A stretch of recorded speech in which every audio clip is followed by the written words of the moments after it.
I'm David Hepworth. Thanks for clicking this Word in Your Ear podcast, videocast, thing for which there is no name. Mark Ellen and I have been creating in this line since 2007. And if any of it has met with your approval, then please click to subscribe because it helps. Leave a comment because we like to hear from you, and maybe even consider becoming a Patreon supporter because then, well, you'll be one of us. Visit patreon.com/wordinyour-ear for details.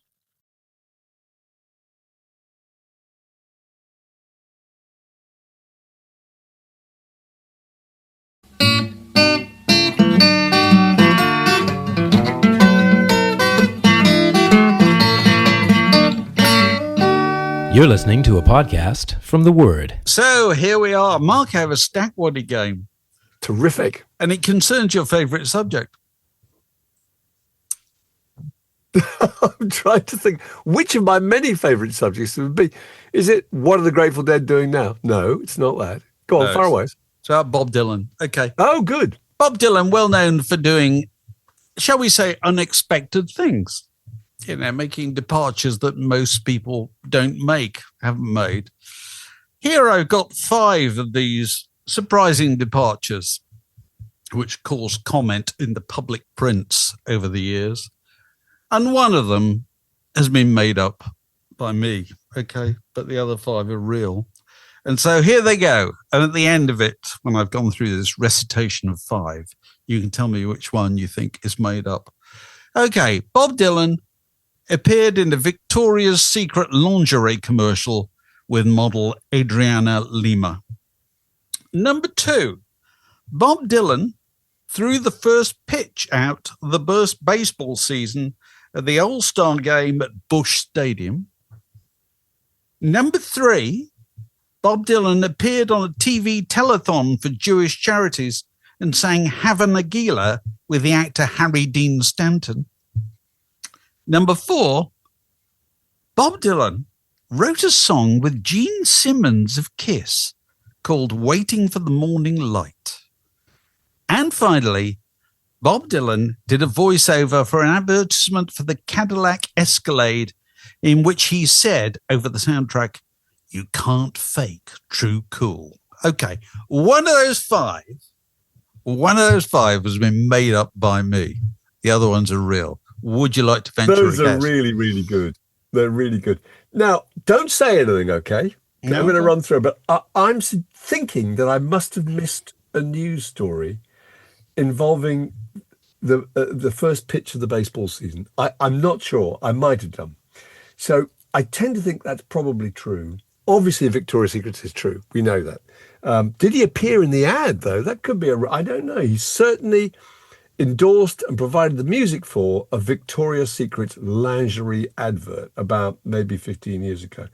Cadillac advert, obviously true. It's precisely the kind of thing you do in order to get a free car. The TV telethon with Harry Dean Stanton, absolutely the kind of thing that you would expect. That is standard. That is standard behaviour. I think the ringer is, and I think you're trying to dupe me here, Dave. I don't say anything, but I think the ringer's Gene Simmons for the simple reason that in the Martin Scorsese documentary about the Rolling Thunder Review, Scorsese interviewed him at the beginning, and Dylan tells a great kind of litany of untruths. One is that he got the idea for the pancake makeup that they wear on that tour, he wears anyway, from seeing this band I saw in a club in New York in 1971. And he says it's Kiss. There is no way that Dylan, that Kiss even, I think, existed at that time, and B, that he would have seen them. So I think the fact that I can't remember, was it co-wrote a song with Gene Simmons? That's the one I'm going for. I'm wrong, right? You're wrong. No. That's real. That's real. In 1991, he wrote a song with Gene Simmons called Waiting for the Morning Light, came out in 1991 on the Gene Simmons album. Co-composed Gene Simmons and Bob Dylan. The one that was a ringer was he never threw the first pitch of the baseball season at the All-Star game in Busch Stadium. That's generally an honor reserved for the President of the United States. He never did that. All the other ones, he did. Fantastic. Absolutely extraordinary. Because we're all, kids are particularly front of mind this week, because I don't know if you've followed the story about the Kennedy Center Awards in Washington, D.C. Have you seen this? This has been one of the many things that Donald Trump has thought, this requires my personal intervention. You know, he wanted to shed the usual parade of what he calls wokesters and so forth. So the next Kennedy Center Awards are going to be given to people he considers deserving, who are Gloria Gaynor of I Will Survive fame, Michael Crawford, who you and I know as, Frank Spencer. Oh, Betty, the cat's done a whoopsie. But he probably knows them from, playing Barnum or whatever on Broadway. And the other one is Kiss, and these are apparently, there is serious pressure on two fronts for these to be retitled the Trump Awards. Okay. The idea that people would come from all over the world. I must have me a Trump Award. God, I'm going to put that in the mantelpiece and be proud of it. And the other thing is, I saw him doing a press conference where he was trying to explain to a room full of bemused journalists that the people around him had suggested that the whole evening might go with more of a swing if he was to present it himself. And he was trying to argue that he wouldn't be willing to do this, because he had far bigger fish to fry. So those might have been the words that were coming out of his mouth. But let me tell you, the look in his eyes said he desperately wanted to do it. Well, am I right in thinking that there was a news story yesterday that he had got in contact with the people who run the Nobel Peace Prize and suggested that he ought to be nominated on behalf of what he's intending to do? Well, that's been his intention for months. I know it has, but this was an absolutely naked suggestion. Has he rung up and said, can I have an application form, can I fill this in? Can we all have one, to apply for the Nobel Peace Prize? Well, like everything in the world of Donald Trump, it wouldn't surprise me if it were true at all. So there you go. So I win the Stat Wad. And rightly, that was brilliant. I win again. Can I just throw in something else, which is kind of a little bit of a Stat Waddy vein? It's got a little bit of a you wouldn't believe it about it. We're recording this on the eve of the opening of the Premier League season in the UK, and so consequently, all the fans are getting very, very excited. It's all a clean sheet. You start all over again. Your hope springs eternal to be replaced by terrible pessimism. It's that wonderful moment when you suddenly look at the chart the next day and Burnley might be top. Don't say that. They're playing Spurs. I know they are. I did that deliberately. And Spurs might be bottom. I love that. And people must just take a little snapshot of that and think, I'm gonna. Well, the old phrase, I can't remember where it came from.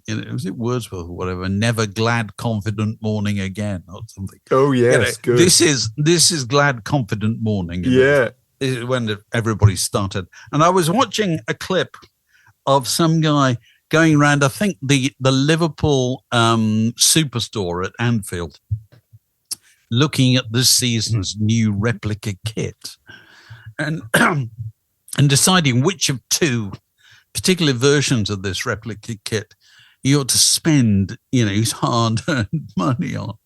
And it set me off to look at, the history of and the scale of licensed football merchandise in this country. Because I don't know if you remember, Mark, it didn't exist in the 70s. No. It barely existed in the 80s. It's happened since. And now, grown to such an extent that what's bigger, Mark, the market in this country for cinema tickets, the market for vinyl and CDs, or the market for licensed football merchandise? Well, I should imagine in the context of this conversation, the answer is football merchandise. It would rather trip up the whole thing if you. It would rather, wouldn't it? No, it's obviously, and I can totally understand that. Hence the coining of new kind of away kits mid-season, anything that might make extra cash. It's worth £1 billion a year in the UK alone, whereas physical formats, even vinyl and CDs. And vinyl at the current madly inflated prices, is worth £246 million a year. It's nothing. It's a quarter of it, and which is amazing, really, because if you go back to the 70s, everybody bought records. You come forward to 2025. Everybody had a record collection. Everybody buys football kits nowadays, doesn't it? And it didn't exist at all, So people's habits and consumer preferences change all the time, It's so that the market for licensed football merchandise is worth more than the match day revenue for all the Premier League teams, which is just absolutely staggering. Just have a T-shirt to wear on your back rather than to see the thing itself. And, all these things, they're all which bigger. Which connects somewhat with Oasis. Well. Hoovering up the immense amounts of cash. You and I were talking about this yesterday, weren't we? It just interests me that Oasis and Taylor Swift, now because she's got a new record coming out, they not only are news stories in their own right, but they're also business news stories. Definitely. You look at the business news, obviously it's a good excuse to have a picture of Taylor Swift rather than whatever tedious, CEO they would have had otherwise. But, I do think that's astonishing, don't you? Do you know what the music T-shirt business is worth annually, Mark? Go on. Music T-shirts. $6.7 billion annually. My God. And 3/4 of that just says Ramones. Well, this year it says Which is Oasis. worth it. But the other thing about the Oasis thing, because we haven't been together, because you've been away and so forth. But I was following the stories about the Edinburgh Festival, the Oasis visit to Edinburgh, playing. Where were they playing? Murrayfield. Were they playing? Yeah, Murrayfield. Yeah. That coincided with the Fringe.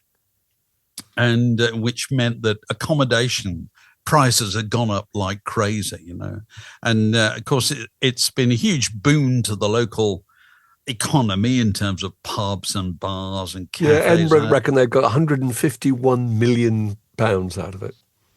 But the people it doesn't benefit are the kind of people who used to try and do quite well out of it, or relatively well, were people performing at the Fringe or smaller bands or smaller acts or whatever. And this strikes me, it's all part of that, just a general trend that kind of entertainment. It's like the internet. It's turned into a winner takes all game, hasn't it? Yeah. What I mean?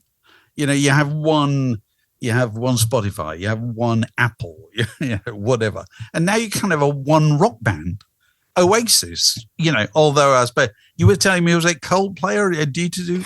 Well, I think they have monopolised not only the news story but also the publicity, because actually Coldplay are playing 10 nights and nobody at noticed. Wembley, and nobody's noticed. I mean, obviously there's been some publicity about them and that incredible reel of that couple in the crowd in America, but I mean broadly they're playing 3 nights more than Oasis, but no one's taking any notice because everybody is just concentrating solely on Oasis, and it's to do, I think, with an obsession with stats and with superlatives, don't you think? I think this has got to be part of it.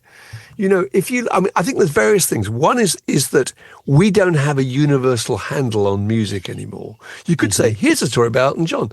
And that could be some kind of music-related story because we all knew what he sounded like, or the Stones or Michael Jackson or whatever.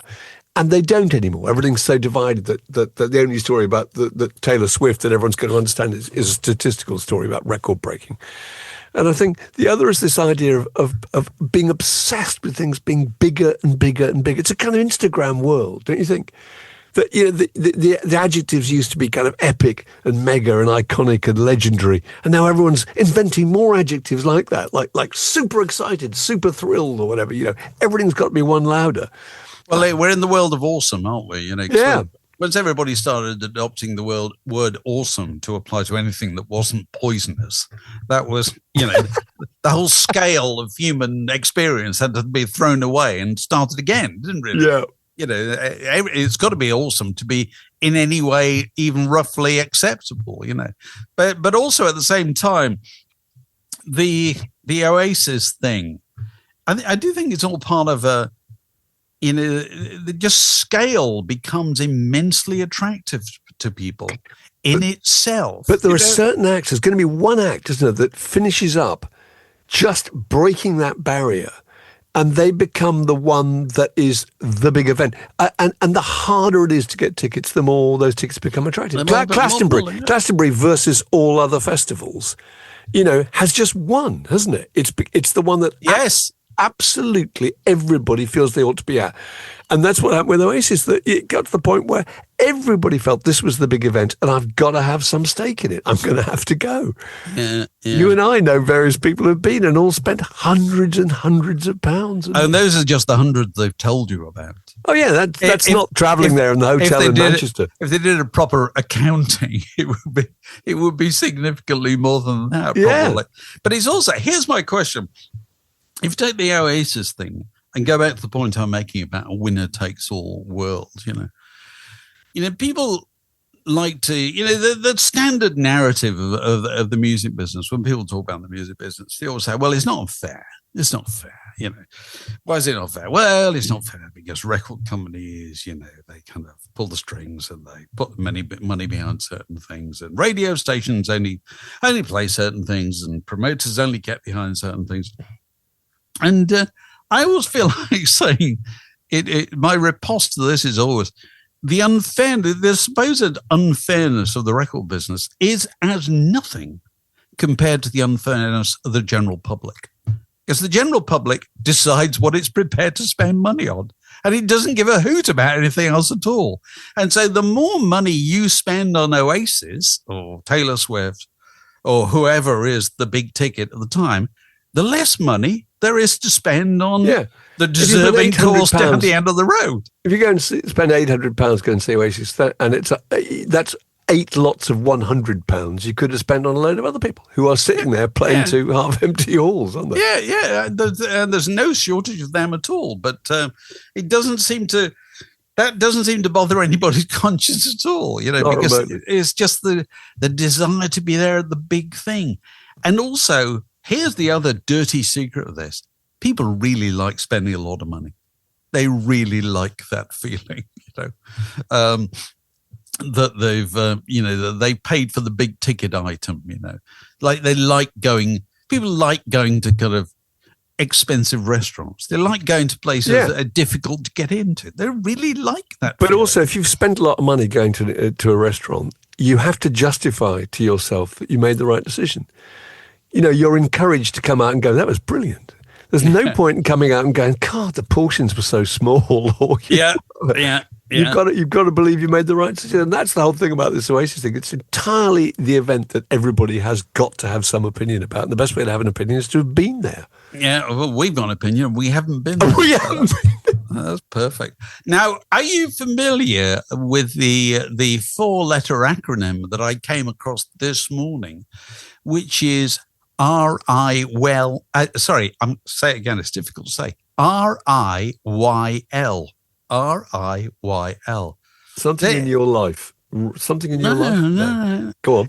I got a press release from about a band this morning, and at the end of what the PR described as a statement from the band.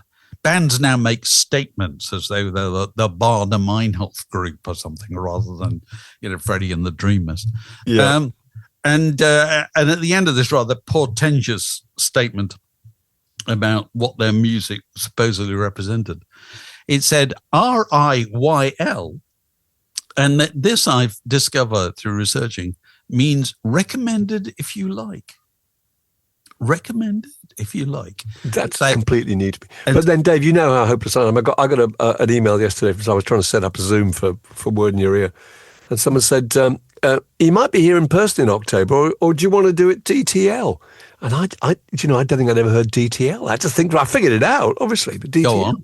Go on. Down the line. Down the line. DTL. Do you want to do it DTL? Oh, yourself. Oh, my God. For goodness sake. Makes you feel so small not knowing. So anyway, the RIYL on this particular group, intriguing little list of 6 acts who intriguingly range from utterly obscure to really well known. RIYL, Parquet Courts. Mean anything to you, Mark? No, it doesn't. No. Fontaines DC, I've heard of them. Yes. Primal Screen, Getting Warmer. The Velvet Underground, Getting Warmer. Oasis, and Television. But then, Parquet Courts, what a strange kind of, it's like, you might like this because... And we're all meant to nod and go, of course. Absolutely. Finally. It's just Ridiculous. Can I just say, today's contemporary, indie music PR is the sood of the age. They really are. They just sit there desperately trying to think of things that will impress people, usually unsuccessfully. So, and I can't even remember the name of the group. So shows how much good that did. So that worked. You're tuned to Word in Your Ear, the longest continuous conversation in rock and roll. I was reading a very good column in the FT the other day, written by Janan Ganesh. He's a very good columnist. And he basically said, the golden age of TV is over, and thank God, good riddance to bad rubbish. Which I thought was a good kind of against the current narrative, really. And he made It was a very good comment, actually, a very good column. I should just point out that he mentioned how annoyed he was that people use expressions like main character syndrome and redemption arc in conversation all the time. Yes. Do you remember when people first started saying backstory? Well, what's her backstory? You think, hang on, where all this I remember this. Third act. I remember the Empire magazine. That's when the film suits arrived. They talk about the third act. This movie has no third act. It sort of implies that they sit there writing film scripts all day long. No, they don't. They sit there and preview things. Right. Yeah. Anyway, he was saying that, Golden Age TV over. And, he kind of made the same noises as I would make when people say, oh, have you never seen Breaking Bad? Oh, you really should see Breaking Bad. You've got to see Breaking Bad. And I think, well, I don't have to see anything at all, And what he described is the feeling that I think will be familiar to many of us of having reflected on the amount of pleasure that these things give as compared to the amount of your life that they take up. This is not like watching a film where you go and watch a film and it lasts 2 hours or whatever, or a one-off TV program or whatever. When you settle down for these things, you run the risk that if it's successful, they do 7 series and so forth, and they'll keep going long after the initial inspiration has gone. They'll just keep going because they get very well paid for it. And he made the point, most of these things, you wouldn't be desperate, even the ones you've enjoyed, you wouldn't be desperate to see again. And he pointed out that, I can't remember exactly how long ago it was, but I think I've got a DVD set of it sitting not far from where I'm sitting now. When you going to say 6 Feet Under? 6 Feet Under was described as the best TV ever made. Now, listen, we sat and watched it when it came out. I can't remember anything about it other than it was... I can't remember really, really enjoying it. I remember everybody saying, you've got to watch this thing. I remember watching that and thinking it was fantastic. Same with, not necessarily DVDs, box sets rather, but Fleabag, Succession was another one. Queen's Gambit, Breaking Bad. Never seen any of those before. Have you not? You've not seen Queen's Gambit? Nope.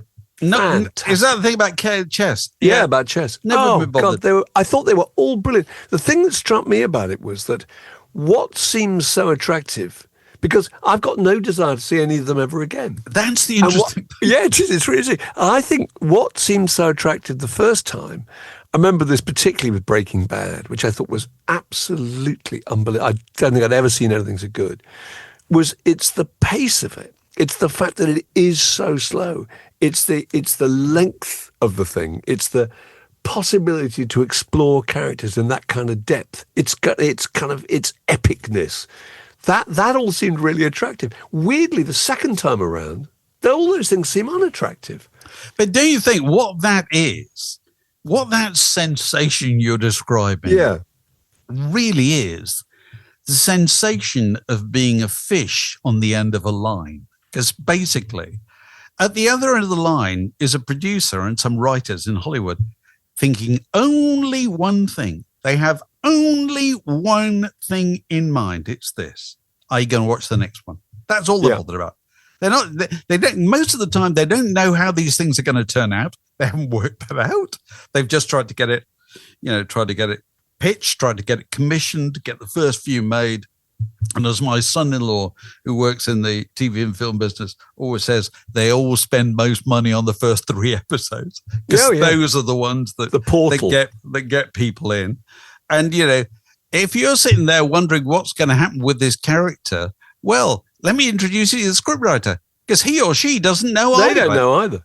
They haven't worked it out. I became really fascinated, particularly with Breaking Bad, seeing it, a little bit after it had come out, so I knew how long it would go on. And at the end of each episode, there is that fantastic cliffhanger, which is so addictive. You just want to go straight to the next one. And then at the end of the series, there's a whole kind of list, a rack of possibilities that could be explored. Brilliantly done. So you know that they're sitting there thinking, if the money's there and if the interest's there, we can just press the button and do it all again. I found that absolutely compelling. But weirdly, if somebody suggested go back and watch a film, it's like you and I were talking about watching that Jaws at 50 documentary the other day. My desire to see Jaws again right now, enormous. Undimmed. Absolutely undimmed. In fact, my wife and I watched. What was it? It was. I think it was just on telly the other day, which was Butch Cassidy and the Sundance Kid. Oh, that's quite a good film. We watched it, and I thought this is phenomenal. Yeah, and it's phenomenal for all the reasons that those big box sets aren't, because the whole thing is contained in 90 minutes. It's a bit like, I suppose the analogy is also, it's like sport. You're watching a football match on television. That's a 90 minutes, the same length as a feature film, except in this case, you don't know how it's going to end. Nor does anybody else. No, but there's something to do with that brevity now, which is very appealing. Whereas it wasn't. The novelty of something having, the Queen's Gambit being 7 episodes was really, really attractive. Yeah. Well, I think I'm beyond that. I think I'm with Jenna and Ganesh over this. I'm kind of beyond this. If I don't get snagged straight away, I think no. I'm going to be sitting here watching the 4th episode in a few days' time, and I'm going to be thinking, oh God, I wish I hadn't bothered. Because they're not as good as they pretend that they're going to be. Yeah, he made a really good point. He said people have lost sight of the difference between good and good enough. Yes. Good enough to recommend. Yes. So that's really good. Meaning, well, if you've got nothing better to do on Tuesday night, then watch this. Whereas when people start telling me about Queen's Gambit, I think, honestly, this is just phenomenal. It's interesting. This morning I was just looking at a few clips from, I suppose, the film, the program that in my personal experience kickstarted this, which is The Wire. Yeah. And one of my daughters started watching The Wire recently and said, it's fantastic, isn't it? So yes, yeah. Well, it's about 20 years later, isn't it? Whatever. And the thing I feel about The Wire, I hugely admire The Wire as a piece of work. I don't desperately want to see it again. I watched some bits today, and they stood up. They looked, compared to contemporary streaming television, they looked slightly cheap. Because more money is thrown at this stuff all the time, Well, they are. They're all shot in the same kind of housing estate, aren't they? Yeah, they're local actors and so forth. Terrible weather. But the one thing about The Wire that I do really value massively is it changed my mind about lots of things. It gave me a view of the American urban experience, which I don't think anything else would have done. I can't think of a book that would have done that at all. That you got this picture, oh my God, this is what a major city is like in the, whenever it started, 25 years ago, with all the problems and all the vested interests, and there's no room for anybody to move. The politicians can't do anything. The criminals are stuck in it. The criminal justice system, the education system, all that. It was, I thought it was a really powerful impression it left behind. And the seeds of those problems were flagged up in the lyrics of Randy Newman's Baltimore several years before, weren't they? I mean, you could see that, drunk on the sidewalk and all that. Yeah. So, if you've not seen it, I would highly recommend everyone to see it. But I don't particularly want to go tearing back to watch it myself. This is Word in Your Ear, down the rock and roll rabbit hole since 2007. And kind of related to that, in terms of an age of comedy being over, I think. Here's a ridiculous stat. But in 1975, the Goodies, Dave, put out 5 comedy records. I think only one of them was a big hit. But they put out 5. What was the big hit? Was that the Funky Gibbon? It was the Funky Gibbon. But put out five of them. What were the flops? I want to know what off the top of my head, I can't tell you. But I was just looking at it the other day, and I noticed that there were five of them. We didn't know because they didn't make it into the top 100. But that just made me think that's another. I can't remember the last really successful comedy record. I think it was probably the Chicken Song by Spitting Image, and that was nearly 40 years ago. So that's another thing that's disappeared. Partly because it needs Top of the Pops, obviously, and it needs a national radio station. It needs that kind of thing to propel it into some kind of universal appreciation, and also because I think it's very hard to find things that we all feel are funny. The difficulty now is that with any kind of comedy, there are people racing to get there to work out how it's offensive. In fact, parallel, I'll just give you an example. This is not a comedy thing, but I was watching a news story just, I think it was 2 nights ago, about the fact that J.D. Vance is over in this country, as you know, staying in the Cotswolds. Yeah. He'd gone out on a fishing trip with David Lammy. Yeah, they did have a license, didn't they? He did. The two issues that they were tripping over on this news report was that he didn't have a license, but they wanted to make it absolutely clear that he's now been speed tracked to getting a license. He's got a license. They also wanted to make it clear that fish were caught, none of them by David Lammy, and the fish that were caught were put back in the water. And I just thought, we've gone mad. We've gone mad. What happened to going fishing? You see, you and I remember the days when political activity used to come to a halt in August the 12th, when Harold Macmillan and Alec Douglas-Home went up to the Highlands and shot as many birds as shot a load of live creatures, winged a load of ptarmigan. We all thought it was hilarious. So I've now got in front of me the Goodies singles discography. There were 5, right? Yes. Well, in 1973, they had All Things Bright and Beautiful with the Goodies theme. In 1974, we had the In-Betweenies, and the other side was, it was another single called, this is one that wouldn't happen today, Father Christmas, Do Not Touch Me.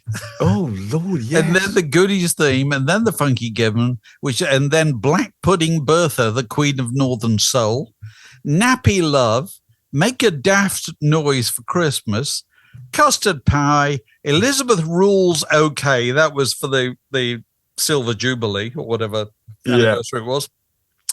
And then in 1977, a Mickey Mouse, which I think was based on the Village People's YMCA.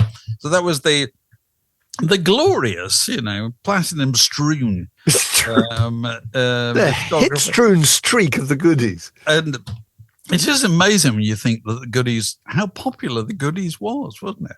They were great, though. That's why, Dave. Sorry, there's a flaw in your argument here. They're really funny.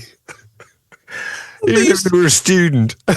They used to ride a bicycle with all three of them. A tricycle, yeah. Not tricycle. What do you call it? A triple tandem, Yeah. I know. We were simple pleasures. We were easily amused. But anyway, at the same time as you're not going to have comedy records anymore, do you still have comedy television, Mark? When was the last time somebody said to you, have you seen a new series on BBC or ITV or Channel 4? Comedy. You've got to watch it. It's hilarious.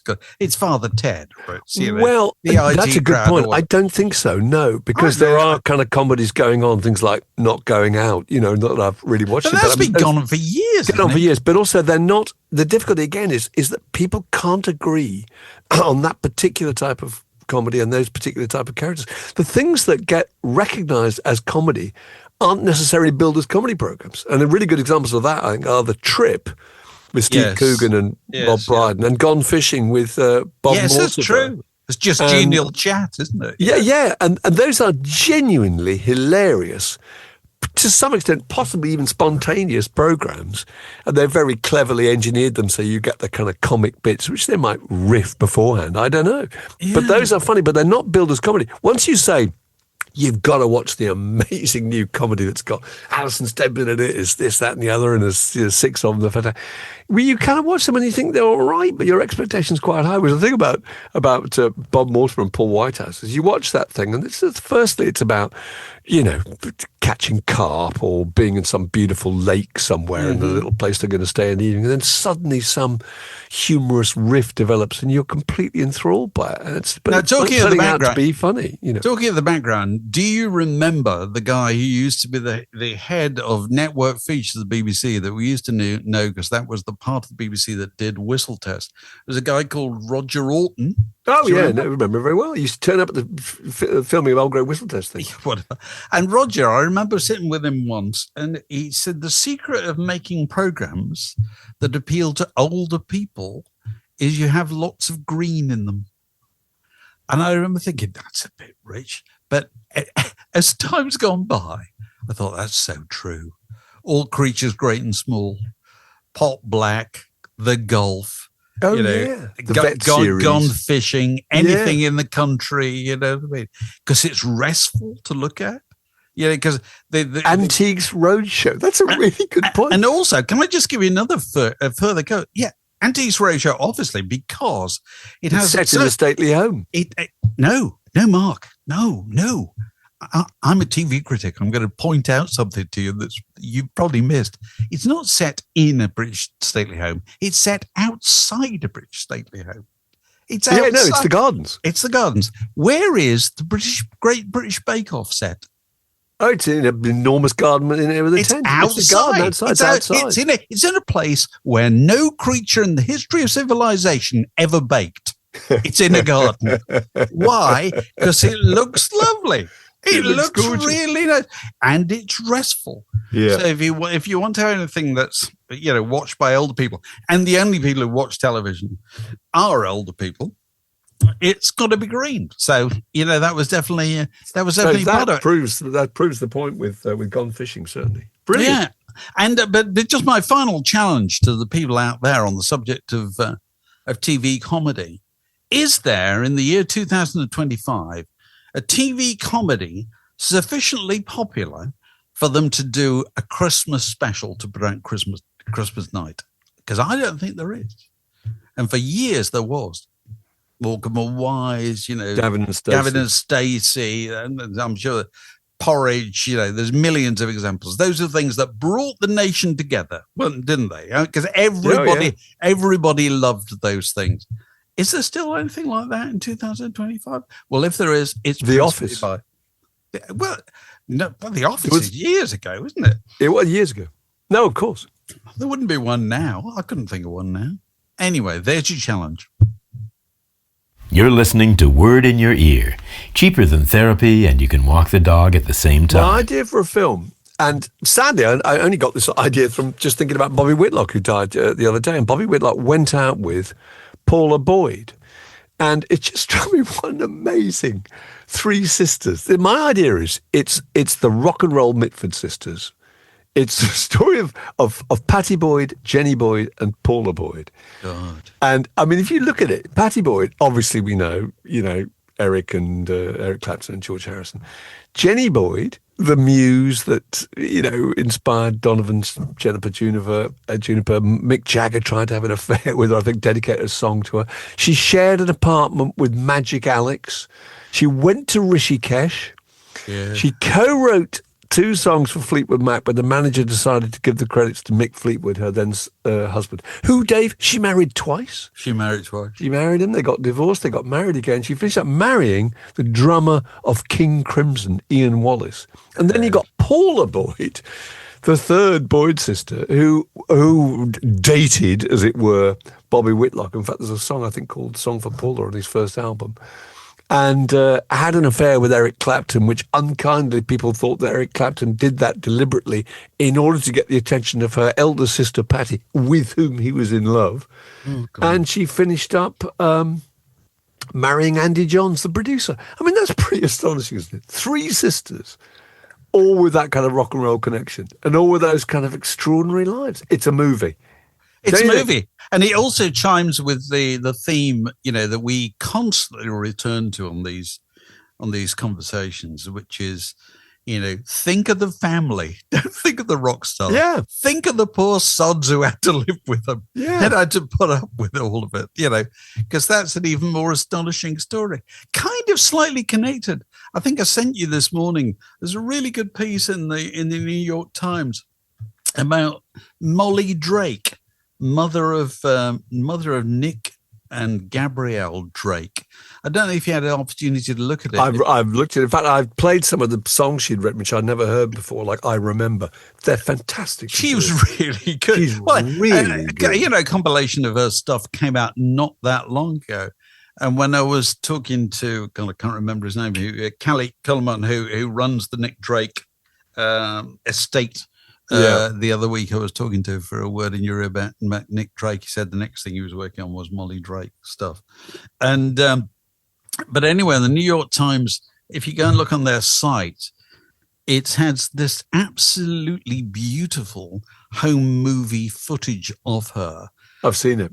It must have been taken when she was late teens, early 20s or something like that. She's so beautiful too. She's absolutely and almost identical to her son. I mean, they're exactly the same face. She's so beautiful. And it's really, really original. Those songs that she was writing in, I guess, what would it have been, Dave? Probably the late 50s or the 60s, whatever.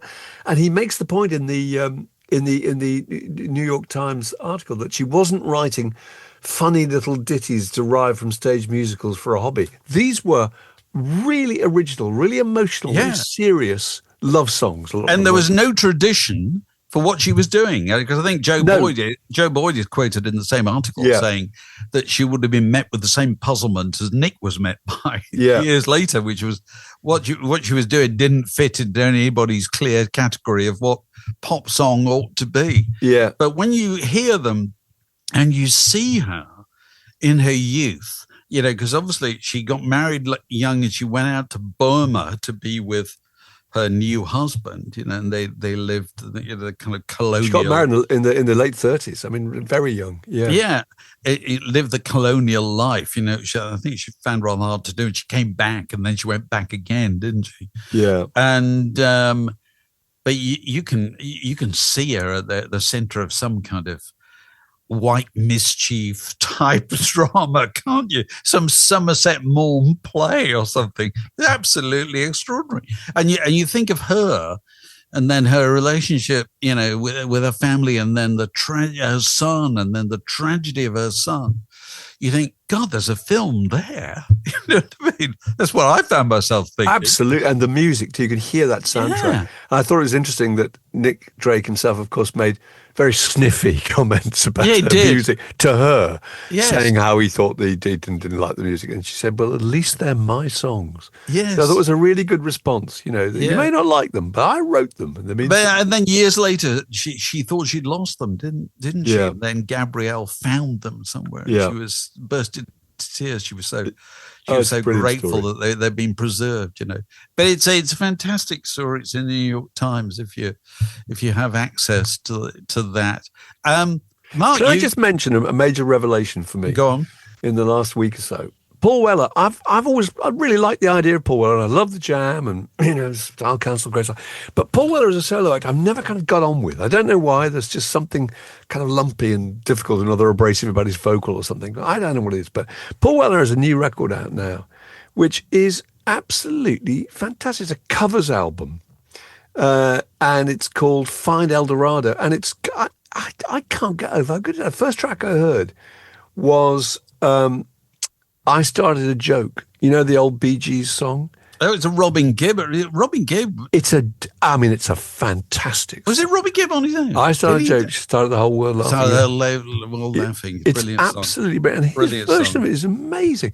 And it's struck me. I looked at the rest of the list. I've been listening to a lot of stuff on there. I thought it was so original. When people do covers records, they tend to choose things, I don't know, things that are generally reasonably well known. But this covers album, Richie Havens, Small Town Talk, Bobby Charles. There's a Flying Burritos Brothers song, White Line Fever, the Christy Moore. There's Willie Griffin, who was the guy who replaced Smokey Robinson, I think, in the Miracles. And it's quite obscure really? people. Good Yeah. grief. There's a song by the Gorillaz. This is the Gorillaz, who were the kind of jazz folk soul band from 1969.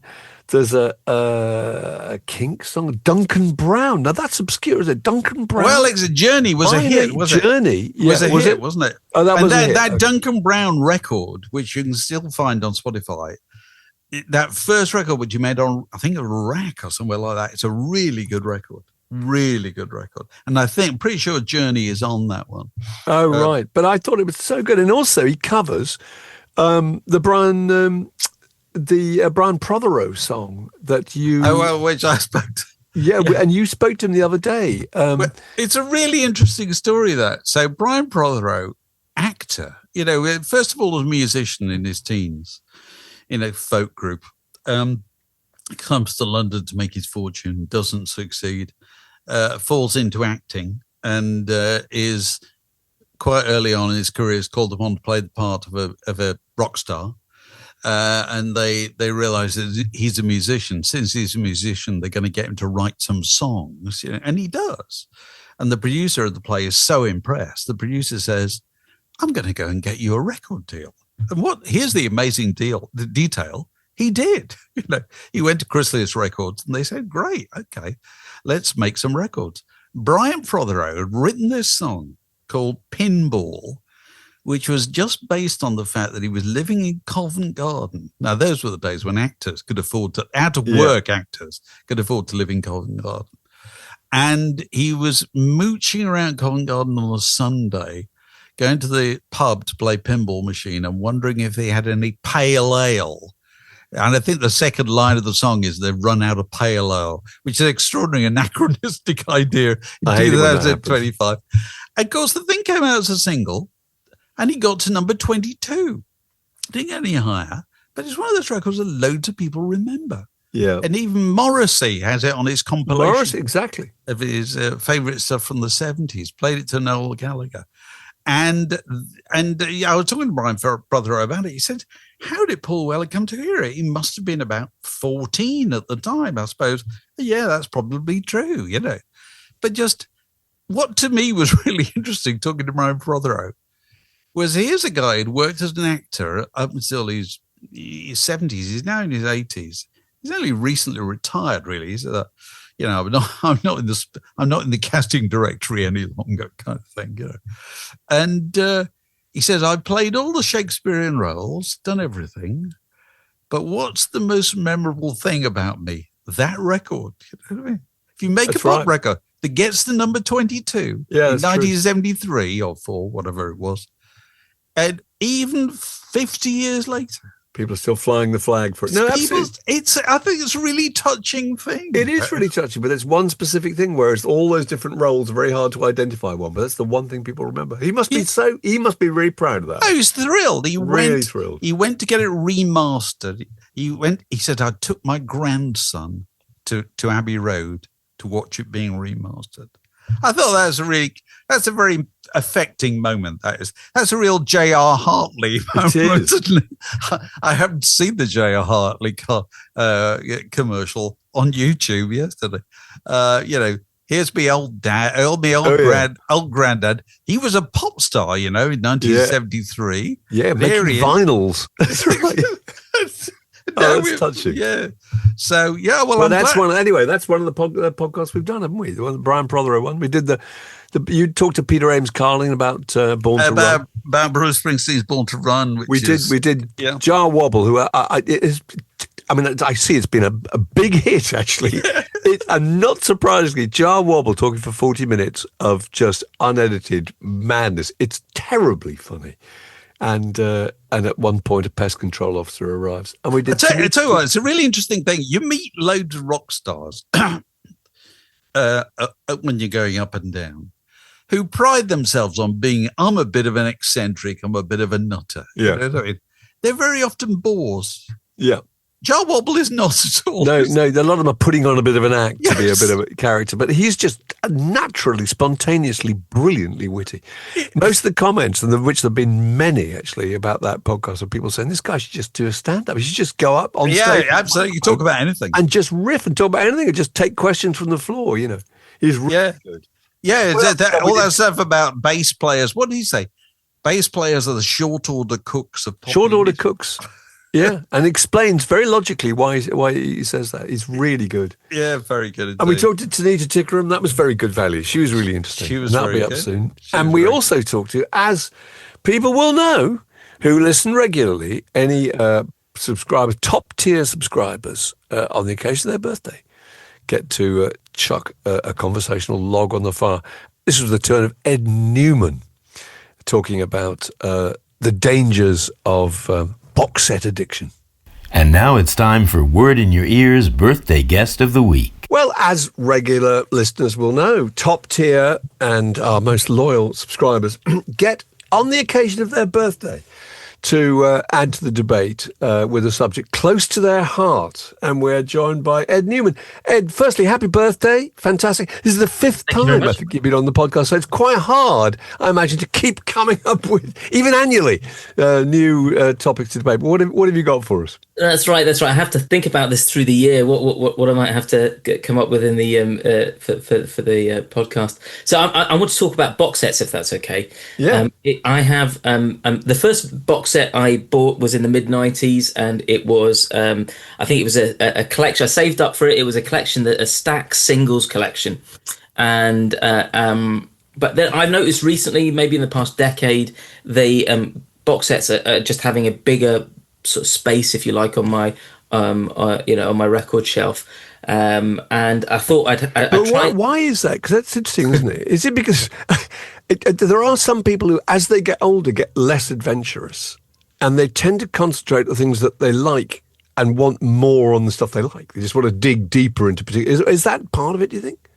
I think there's lots of factors. I think I am probably a record company's marketing dream, in that I am willing to repurchase the same things that I have bought in multiple different formats over time. I still do buy new records, absolutely, but I do feel that these box sets are made for me. There's high production values on them.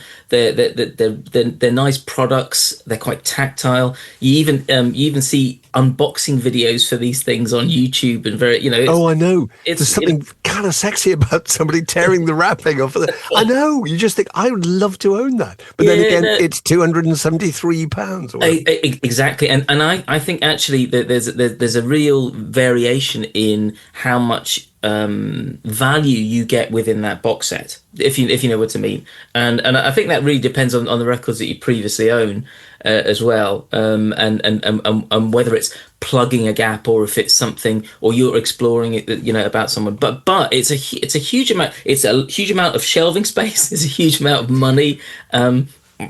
Give us some examples of box sets you thought have been particularly satisfying, or have you categorized them? I've got this taxonomy. Go on. Yeah. Feel free to disagree, but I've got it into 4 sections, and then I'll give you a couple of standout ones at the end. So type 1 is most straightforward collection. So this would be a bit like that Stax singles collection that I mentioned a bit earlier on. So it's a collection of it might be an albums around a period or a record label, might be a collection of B-sides, might be a collection of singles, but there's no real added content. It's not live versions or demos or anything like that. It's pretty straightforward. And so, for me, I bought examples where Joni Mitchell and Kate Bush and Simple Minds. And the advantage with these things is brilliant. It plugs gaps. But the disadvantage is you've probably got a few of those records. And of that, series, there's probably 1 or 2 records you don't want to own. Yeah, you're literally buying the same thing again, aren't you? No additional track or anything like that. It's just the original reissue or issue. So type 2 is the bootleg series. So really pioneered and typified by Bob Dylan. And so you've got this will focus on unreleased materials, demos, alternate takes. It might just be, embryonic forms of songs, different arrangements, maybe different lyrics. And these are real gold mines. And obviously, Bob Dylan's made a whole. I mean, it's almost a second career in terms of his bootleg ones. But there's other examples too. Neil Young's Archive series, Springsteen's Tracks, the first volume of Tracks was part of that. Wilco did a really good one. So there are that can be if you're a fan of a band. That's probably my favourite type of box set to buy. There's something really different and additive about it. Type 3, okay, is the expanded edition, and this is the thing I think you see the most of in the last decade. So it's built around a single album, and so it will give you that original record, probably remastered, and there might be a live show from that period. There might be outtakes and demos, but invariably there's multiple takes of the same song. So you might have song. That's right. Different versions in it. Yeah, and so classically, which I love. You've got, and if you are really wedded to that album, then that can be a really fulfilling thing. So the Beatles deluxe editions recently have been really good fun, and really interesting. I doubt whether you necessarily go back to listen to the demos multiple times, in the same way that you would do for the bootlegs. No, it's just the same sketchbook for a painting, isn't it? It's that kind of thing. You get the general idea. But if you're forensically interested in that record and it means a lot to you, then I think there's that I don't resent paying the money for that. The recent example, I suppose, would be Nick Drake's 5 Leaves Left, and it's funny. I mean, I love that record. Whether I need to have those versions on record and pay £120 for it, I don't know. It's kind of interesting because there's so little of him. Then you sort of almost want to grab everything that's available. It's so interesting just hearing his voice. He's the best example of the most being made out of the least available material. But why not? There's a market for it. We're all interested. Yeah. And I'm the person who will buy multiple versions of the same record. So there you are. Type 4, and the final type is Lunatic's Corner. So Lunatic's Corner is where you have these giant sprawling monster box sets, 20, 30, 70. There's even a fact, not that I own this, but the Grateful Dead have got an 80 CD collection, of I think a live show on 30 consecutive years. Yeah. I think we calculated once that if you put it on the 1st of January and just ran it constantly, it would be halfway through February or something by the time you 24 hours a day.